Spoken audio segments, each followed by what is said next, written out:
자, 결과반가치, 행위반가치 이론입니다. 자, 이 부분은 여러분 교재에 없어요.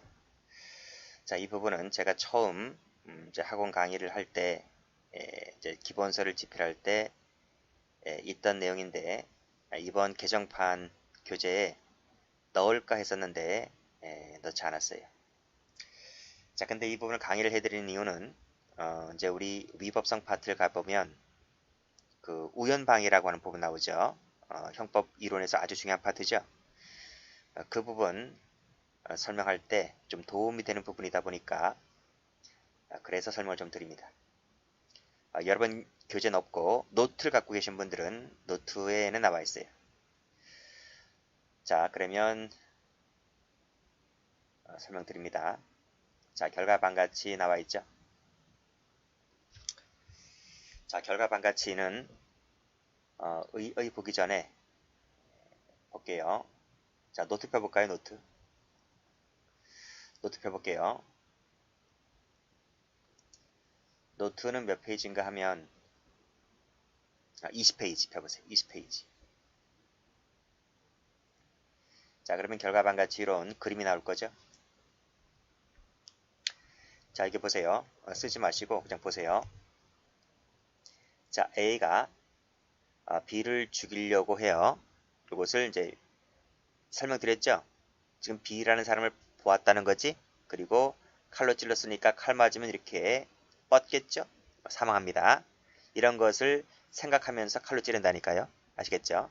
이것을 이제 뭐라 불렀어요? 이것을 우리가 이제 여기서는 의도라고 해요. 의도. 자, 그러면 자, 보세요. A가 B를 죽일 의도가 있어요. 자, 의도가 있어요. 그리고 칼을 쳐들었어요. 칼을 쳐들고 찔렀죠. 우리가 이것을 행위라고 해요. 행위라고 해요. 자, 그리고 칼 맞았어요. 자, 지금 칼을 맞았어요. 칼을 맞아서 죽었어요. 자, 죽었어요. 여기서 요 죽었다는 것이 뭐예요? 죽었다는 것이 기수죠, 기수. 기수입니다. 그리고 이렇게 45도 서 있는 것은 죽지 않았어요. 아시겠죠? 완전히 뻗어야 죽은 거예요. 이건 45도 기울었어요. 이거는 미수예요, 미수. 그러니까 상해 결과 발생했다는 겁니다. 다시 한번 정리할게요. A가 B를 죽이려는 의도를 갖고 칼을 들었어요. 칼 휘둘렀어요. 휘둘러서 B가 칼 맞았어요. 칼 맞아서 죽었다. 이게 기수고요. 죽을 뻔했다는 거죠. 빗나갔지? 그치? 그래서 다쳤단 말이죠. 이건 미수입니다. 살인 결과 발생이 안 됐지? 예, 그래서 살인 미수입니다. 여기서 이 결과반가치라고 하는 것은 뭐냐면 이 결과가 즉 사람이 죽었다 또는 죽을 뻔했다는 이 결과가 이 가치라고 하는 것은 우리 사회 질서가 옹호하는 가치 있지? 옹호하는 가치. 그 옹호하는 사회 가치에 반한다는 거죠. 그쵸? 그게 결과반가치론입니다. 자, 이 결과라고 하는 것은 기수, 미수. 이 기수, 미수가 우리가 옹호하는 사회 가치 질서에 반한다. 이것이 결과반가치론자들이다. 이런 말이에요. 이 결과반가치론자들은 오로지 이 결과만을 중시해요. 이 의도, 이 사람이 어떤 생각을 가졌는지, 어떤 행위를 갖고 칼을 휘둘렀는지는 전혀 고려하지 않고 오로지 결과만이 우리가 옹호하는 사회 가치 질서에 반한다. 이것이 결과반가치론자들이다. 이런 말이에요.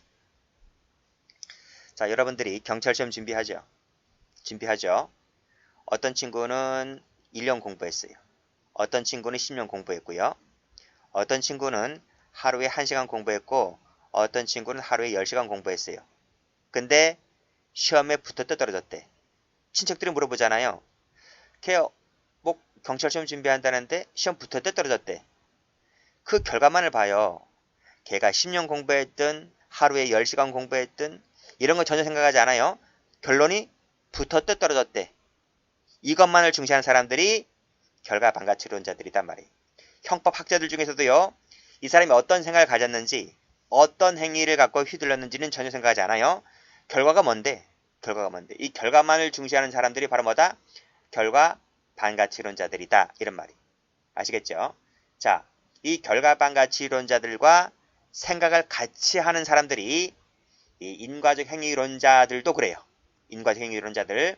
그리고 범죄 체계론자들 중에서 고전적 또는 신고전적 범죄 체계론자들도 이 결과반가치론자들과 생각이 똑같아요. 형법을 평가규범, 그 다음에 의사결정규범으로 나누는데 그 중에서 이 평가규범을 강조하는 사람들이 바로 결과반가치론자들이다 이런 말이에요. 그래서 제가 지금 밑줄 긋죠. 결과반가치론, 인과적 행위론, 신고전적 또는 고전적 범죄체계론자들, 그 다음 형법을 중에서 평가규범을 강조하는 학자들, 이런 사람들이 전부 다 생각이 똑같단 말이에요.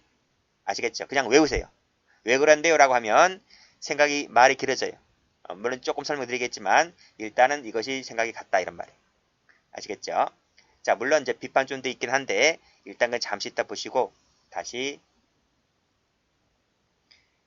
올게요. 다시 오면 자, 결과반가치론 나오죠. 불법은 이 행위가 초래한 외부적 결과, 그 외부적 결과, 이 결과에 있다 하는 견해가 결과반가치론자들이다 이 말이에요. 그래서 여기서 법익 침해라고 하는 것은 기술을 말하고요. 그 침해 위험성이라고 하는 것은 미수를 말해요. 미수.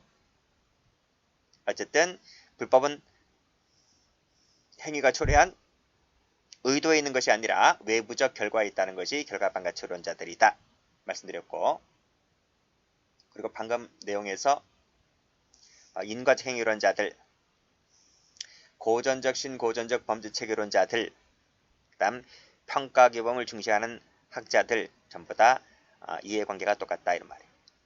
됐어요? 시험 문제 안 나오니까 그냥 이해 차원에서 공부해 두시면 돼요. 자, 비판점인데요. 이 비판점에서는 2번 한번 체크 한번 해볼게요. 체크해 봤어요? 자, 과거에 사법시험에서는 이 2번이 좀 출제가 됐단 말이죠. 이 밑에 있는 기출 지문들은 전부 다 옛날에 사법시험의 기출 지문들입니다. 아직까지는 공무원 시험에서는 이 정도까지 나오진 않아요. 그냥 참고적으로 여러분들이 결과반가치론이 뭐고 인과적인 뭐고 그 정도 선에서만 이해하시면 됩니다. 자, 비판점 동그라미 몇 번 나와 있었죠? 여기 다시 한번 노트 한번 가볼게요. 자, 노트 한번 가보면 자, 요 비판점 그림입니다. 첫 번째 그림은요.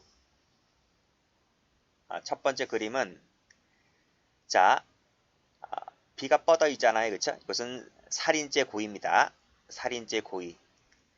A가 B를 살인하겠다는 고의를 갖고 칼을 휘둘렀습니다. 그래서 B가 칼 맞아 죽었습니다.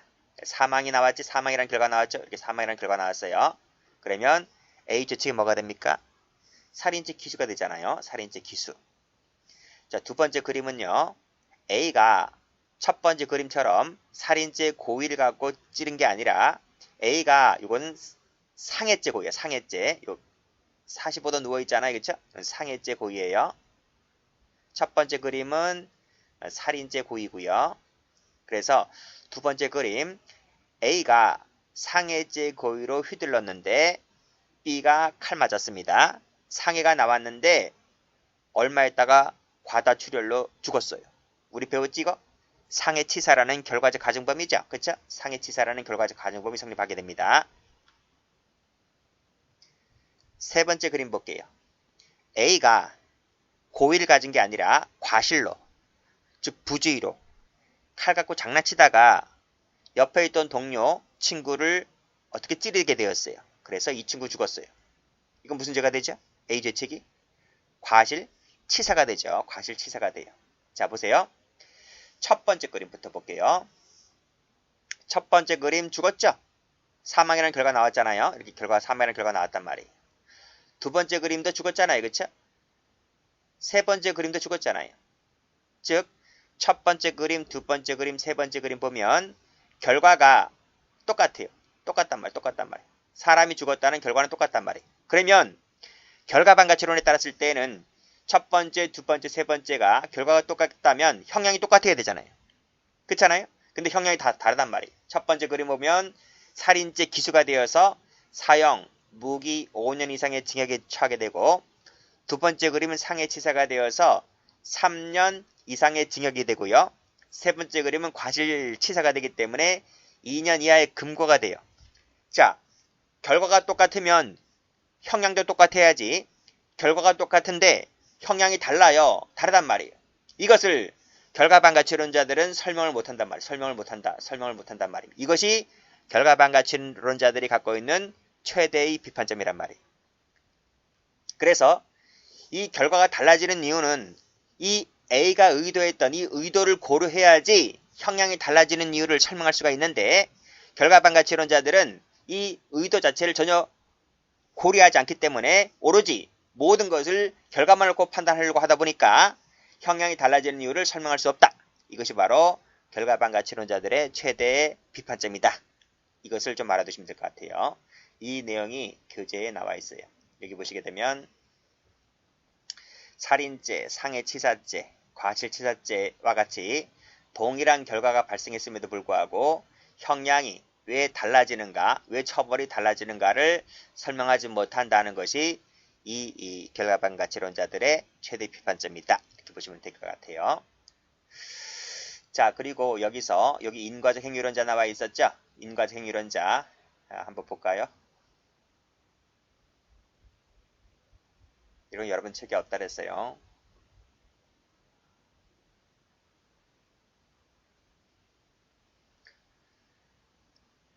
자, 여기 행위론 나와 있죠. 행위론에서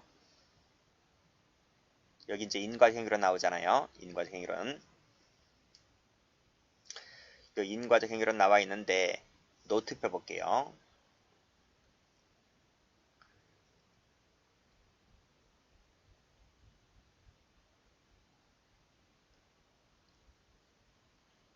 노트 몇 페이지인가? 17페이지 펴보세요.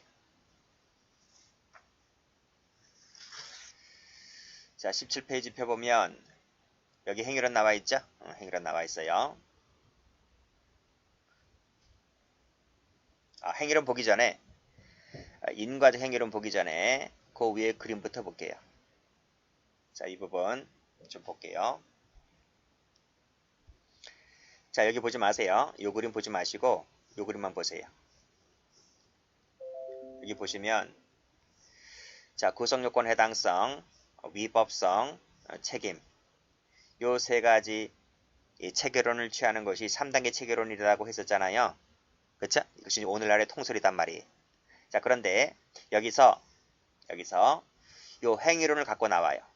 행위론을 들고 나오는 애들이 이 3단계를 기본으로 하고 그 전 구성권 해당성을 검토하기 전에 행위론을 한번 검토한다. 하나 더 검토한다. 그것이 4단계. 자, 그러면 이 행위론자들이 말하는 것은 뭐냐면 자, 여기 보세요. 자, 일단 이 그림 한번 볼게요. A라는 사람이 있어요. 자, B라는 사람이 있죠. 칼을 들고 찔러서 죽여버리잖아요. 그쵸? 그러면 우리가 살인죄, 형법제 250조 1항의 구성요건에 해당했다. 그래서 여기부터 시작하잖아요. 근데 행위론 얘기를 꺼내는 사람들은 이 구성요건의 해당성 이전에 이 행위가 A가 B를 칼로 찌른 행위가 인간 행위냐. 그리고 칼로 찌른 이 행위가 이 A라는 의사가 개입되어 있느냐 이 말이에요. 우리가 그 산에 가서 벌목을 하다가 또는 산에 묘지 조성을 하다 보면 포크레인 중장비가 들어와서 땅을 파고 막 땅을 평탄하게 하고 막 그러잖아요. 근데 그 포크레인 운전기사가 작업을 하다가 벌집을 잘못 건드리게 되면 벌집 수십만 마리가 와서 이 운전기사를 막 쏘잖아요. 쏘다 보면 나도 정신 못 차려서 어떻게 이 운전대 기아 레벨을 잘못 툭 치는 바람에 이게 오작동되어서 옆에 있는 그 기계가 옆에 있는 사람을 치어서 죽게 할 수도 있잖아요. 그렇죠? 그것은 이 사람의 의사가 아니잖아요. 그래서 인간의 행위라고 하는 것이 모든 행위가 전부 다 의사가 개입되어 있다라고 볼 수는 없는 거예요. 의사가 개입되어 있는 행위도 있고 개입되어 있지 않은 행위도 있단 말이죠. 그리고 또 이 인간의 행위라고 하는 것은 의사가 개입되어 있어 하고 이 행위라고 하는 것 자체가 신체적 외부적 동작으로 나타났을 때 이 세 가지가 모두 다 충족되었을 때 인간의 행위라고 볼 수가 있고, 그 인간의 행위라고 인정되었다면 그 다음에 바로 고소공권 해당성을 검토해 보아야 한다 라고 하는 것이 행위론자들 얘기란 말이죠. 그래서 요 밑에 화살표 되어 있죠? 보시면 자연현상, 동물, 그 다음에 수면 중의 행위, 반사적 행위, 절대적 폭력화의 행위, 이것은 행위가 아니다 하는 거예요. 물론 자연현상, 벼락이 친다, 그쵸? 벼락이 쳐서 벼락 맞아 죽었다, 그쵸? 동물이 사람을 물어서 사람이 죽었단 말이죠. 그러면 그 동물을 잡아다가 법정에 세워서 저 멧돼지는 사람을 물어서 죽였기 때문에 저 멧돼지에겐 살인죄가 된다 이렇게 평가할 수는 없는 거잖아요. 왜? 멧돼지가 사람을 물은 것은 인간 행위가 아니기 때문에, 행위론 자체에서 행위가 탈락되기 때문에 애당초 구속요건보다는 그 전 단계에서 탈락된단 말이죠. 수면 중 행위, 우리가 잠을 자다가 잠꼬대를 하면서 옆에 있는 사람을 치잖아요. 이것은 인간의 행위이긴 하지만 인간의 의사가 개입된 행위가 아니기 때문에 행위론 자체에서 탈락되는 거란 말이죠. 애당초 구속요건 해당성을 거론하기 이전에 앞서서, 그쵸? 그래서 자연현상, 동물행동, 수면 중의 행위, 반사적 행위. 자, 중요한 것이 나오는데, 이 절대적 폭력화의 행위도 행위가 아닌 거예요. 이 절대적 폭력화의 행위가 어디서 나옵니까? 저 책임론 가보면 기대 가능성 파트 거기서 나오죠, 그쵸? 거기서 나옵니다. 그래서 이것은 인간 행위가 아니기 때문에 애당초 3단계 자체에서도 들어오지 않고 행위론 자체에서 탈락되는 것이다 이 말이죠. 그렇게 생각하시면 돼요. 그리고 또 이 절대적 폭력 하행위로 거론되는 것이 여기 있는 이 사례입니다. 이 사례 한번 볼게요. 자, A가 요 C를 죽이려고 하죠. C에 대한 살인죄 고의를 갖고, 야, 우리 동해안 바닷가에 놀러 가자.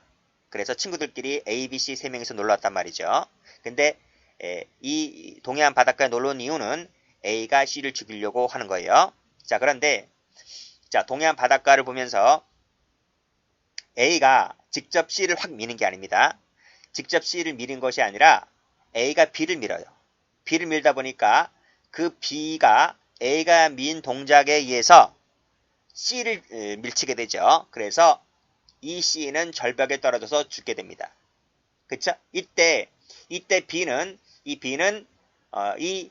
1번, 2번, 3번 행위 중에서 2번 요건이죠. 이 2번에 인간의 의사가 개입되어 있다는 이 부분이 충족되지 않았기 때문에 이 B가 C를 밀친 것은 바로 이 두 번째 요건을 결여했기 때문에 이 B가 C를 밀친 것은 행위로 볼 수가 없단 말이죠. 그렇죠? 이것이 바로 뭐다? 절대적 폭력화의 행위란 말이죠. 그래서 B는 살인죄 자체의 구속요건 달성이 탈락되는 것이고, 오로지 A가 살인죄로만 인정된단 말입니다. 됐나요? 이 부분은 저쪽 뒤에 기대 가능성 할 때 나오는 부분이기 때문에 그때 이 행위론과 관련해서 설명되어지는 부분이라서 여기 나와 있기 때문에 미리 좀 설명을 드렸어요. 자, 행위론 가볼게요. 자, 여기 인과적 행위론 나와 있죠? 그쵸? 이 인과적 행위론자들은 여기 어디야? 우리 앞에서 배웠지? 바로 그 결과반가치론자들과 이해관계를 같이 한다 했습니다. 그래서 이 인과적 행위론자들은 여기 박스 칠했죠? 여기 이 결과반가치를 중시한다 이렇게 해놨습니다. 다시 한번 보세요. 자, 인과적 행위론자들은요, 행위를 어떻게 정의를 내리는가 하면, 행위는 유의성 플러스 거동성 이 두 가지로 구성된다. 이게 인과적 행위론자입니다. 이때 유의성이라고 하는 것은 한자로 있을 유자잖아요, 그렇죠? 의지가 있다 이런 말. 의지가 있다는 성질. 자, 그래서 A가 B를 죽이려고 하는데 이것은 단지 죽이려는 생각뿐이단 말이죠. 죽이려는 생각뿐이다. 그리고 이 칼로 찌르는 것은 하나의 동작에 불과하다 이런 말이죠.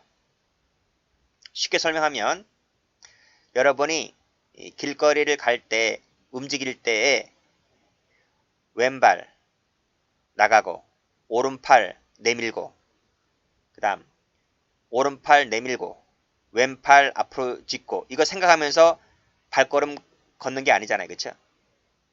그것은 자동화된 행위잖아요. 우리가 왼발 나갈 때 오른팔 나가고 오른팔 나갈 때 왼팔 나가고 이것을 생각하면서 걷는 게 아니잖아요. 그건 자동화된 행위지. 이 여기서 말하는 이 칼을 휘두른다는 것 자체도 그것에 불과하다는 거예요. 즉, 이 의도와 이 행위는 하나의 자동화된 행위로서 하나의 연결고리, 즉 원인과 결과 그 성질밖에 없는 것이지 이 거동이라는 것 자체는 이 의도에서 나오는 조종 행위로 인해서 나오는 것이 아니다 이런 말이에요. 그래서 이 인과적 행위론자들은 이 의도나 거동 이 자체에 어떤 의미를 두는 것이 아니라 오로지 사회적 의미로 유의미한 것은 오로지 결과뿐이다 라고 하는 것이 인과적 행위론자들입니다. 그래서 이 결론부터 말씀드리면 인과적 행위론자들은 결과반가치론자들과 이해관계를 같이 한다 이런 말이에요. 그러면 이 인과적 행위론자들이 갖고 있는 비판점은 뭐다? 여기 보시게 되면 자 인과적 행위론자들의 행위를 유의성 플러스 거동성으로 이렇게 구성된다라고 했었잖아요. 그러면 이 거동성이 없는 것도 있잖아요. 거동성이 없다는 이 부작위를 설명할 수 없다는 점. 두 번째는 단순히 이 의도라고 하는 것은 의미만 있다. 유의성에 불과하기 때문에 어떤 목적을 갖고 하는 행위, 고의를 설명할 수 없다는 점. 그리고 그 고의에서부터 도출되는 미수를 설명할 수 없다는 점. 이것이 바로 인과행위론자들의 비판점이다. 이렇게 보시면 됩니다. 그래서 고의 X, 미수 X, 부작위 X 이 세 가지를 설명하지 못한다는 것이 인과행위론자들인데 이것까지는 시험 나오지 않아요. 과거에 사법시험에서 공부했던 것인데 그쪽에서도 출제가 달되지는 않았습니다.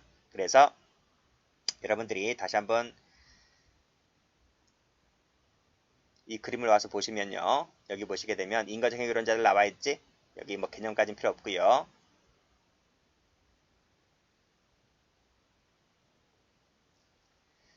자, 내용을 보시면 행위는 유의성 플러스 거동성 이 두 가지로 구성이 된다. 그리고 양자, 이 유의성과 거동성 사이에는 인과 과정만 있으면 된다. 비판점, 의사 내용 자체를 고려하지 않기 때문에 고의 설명할 수 없고 고의에서 도출되는 미수 설명할 수가 없고 거동이 없는 부작위를 설명할 수가 없고 그 정도면 돼요. 그 정도면 됩니다. 다시 오시면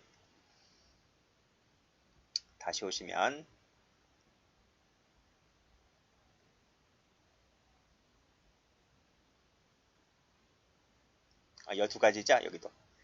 여기까지 할 필요 없는데 여기 인과적 행위론 나와 있죠. 여기 나와 있죠.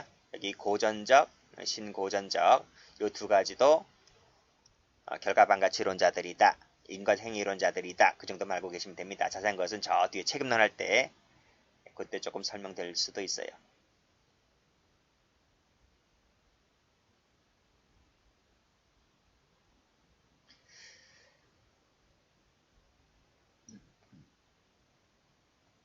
자, 여기 결과반가치 내용 나와 있네요. 법액 침해는 기수범의 결과반가치를 말하고 침해 위험성은 미수범의 결과반가치를 말한다. 아까 설명드렸던 부분입니다. 자, 그래서 결과반가치론과 행위반가치론은 우리 형법에서 많은 파트 부분에서 많은 차이가 있죠. 차이가 있는데 뭐 이 자체가 시험 나오진 않기 때문에 오늘 제가 이제 위법성 이제 파트 들어갈 텐데요. 파트 들어가기 앞서서 결과반가치가 뭔지 조금 맛보기로만 좀 보여드렸을 뿐입니다. 그리고 다음 시간에는 행위반가치론 하고 위법성 파트 좀 들어가도록 하겠습니다.